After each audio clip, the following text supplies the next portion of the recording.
नमस्कार. सुरुवातीलाच बातमी येते पावसासंदर्भात। राज्यात काही ठिकाणी पाऊस तर काही ठिकाणी गारपीटही झाली आहे। अशात आता आजही अनेक जिल्ह्यांमध्ये हवामान खात्याकडून पावसाचा इशारा देण्यात आलाय।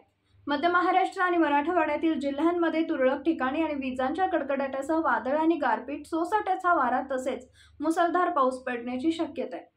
धुळे, नंदुरबार, जळगाव, नाशिक, अहमदनगर, पुणे, कोल्हापूर, सातारा, सांगली, सोलापूर, छत्रपती संभाजीनगर, जालना, बीड, धाराशिव, गडचिरोली, वाशिम, यवतमाळ या जिल्ह्यांमध्ये आज पावसाचा अंदाज वर्तवण्यात आलाय।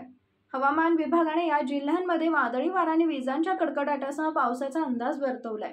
कोकणातही आज पावसाची शक्यता वर्तवण्यात आली आहे, तर मुंबई, ठाणे, रायगड, रत्नागिरी, सिंधुदुर्ग इथे उष्णतेच्या लाटेचा इशारा देण्यात आलाय। मात्र संध्याकाळी इथेही हलका पाऊस होण्याची हजेरी लागण्याची शक्यता आहे। व्हिडिओ आवडल्यास लाईक करा, शेअर करा।